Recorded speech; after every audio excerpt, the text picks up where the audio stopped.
What's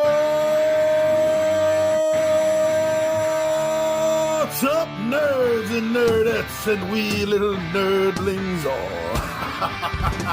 It's your buddy Big Johnny G for Two Gun Pixie presents Legendary Gaming.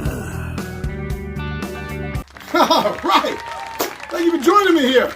This Tabletop Takeout Tuesday, whatever day of the week it is that you're checking us out. That's cool. Thank you. We do a video every day of the week, and it's a different subject, a different episode every day of the week. And Friday and Saturdays are usually live playthroughs of those nights.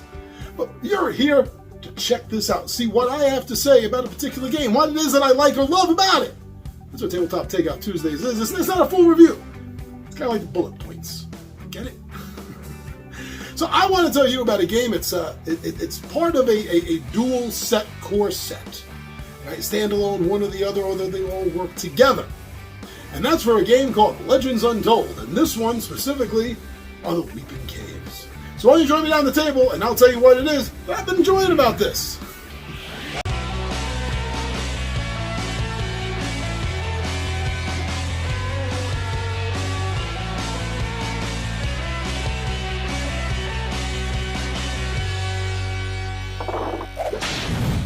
Now, the first thing I got to say right up front is, yes, this is a fantasy dungeon delve game, so, of course, it's easy to make comparisons to other more famous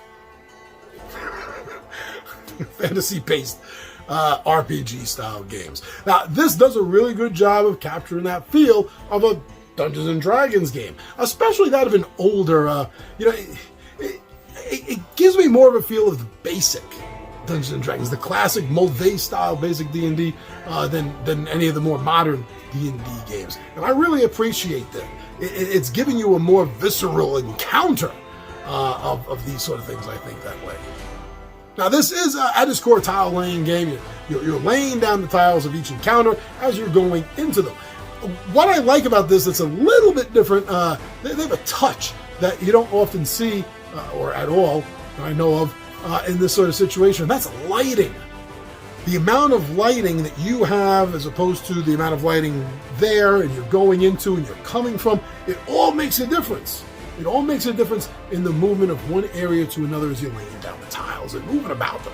I like that. It's a more interesting touch than you usually see in dungeon delving sort of board games. The need and the use of the light and how it affects what's around you.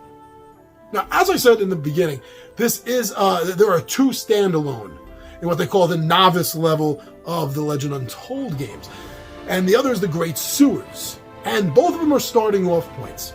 This is a story-driven game, and the attack that's happening on your tribe, your people, has sent two different groups out for help, and that's what each of these are.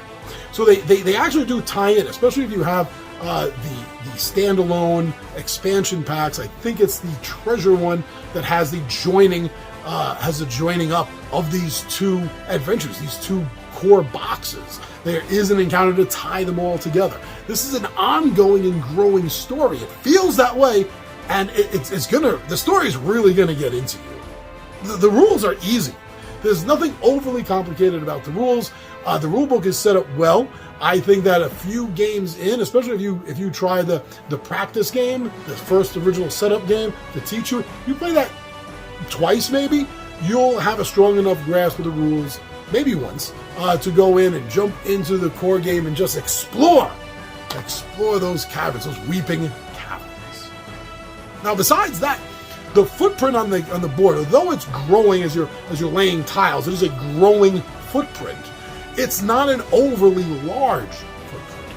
And since in most cases you will have multiple choices of where to exit a tile to go into a new tile, it will give you a little bit of leeway as to where the tiles are laid. So it's giving you a little control over the size, the growth, the shape of the tiles, and that makes it easier to accommodate to more tables. And if, like me, you enjoy filming your episodes, filming some of your games, that'll also make it easier to capture more of everything in one easy shot. I mentioned the story. This is a story-driven game. Everything that you're doing is moving the story forward, but at the same time, it doesn't feel railroaded. It has never once to me felt like I'm being railroaded through this particular storyline. It all is very organic, and that is a sign of some really good writing. We've all played games before where the lazy railroading just bores the hell out of us. They did a really good job of putting it together in a really tight story format. If the light RPG feel works great with this game, this game is just begging to be played. And also, it's an ever-growing system. There are several games out for this now. There are several booster packs. There's expansion. This is a continuing system. If you're looking for a campaign-style, smallish footprint game for your table that's not going to be abandoned by the publisher. And how many times have we had that? How many times have you gotten into a game and then it just gets abandoned by the publisher? Most of the times because it didn't sell enough. But you may have loved the game. Happens way too often with games and shows.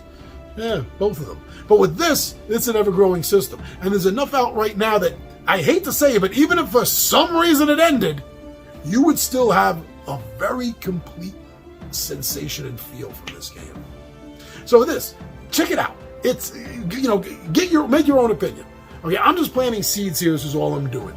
Don't listen to influencers. Get some information, inform yourself, watch some playthroughs. That's the best way to determine if you're going to like a game. It doesn't matter what somebody says about how they feel about a game. Watch it played. Become your own influencer. Influence yourself with information. All right, I'm your buddy Big John G for Two Gun Pixie presents Legendary Gaming, and I am out of here.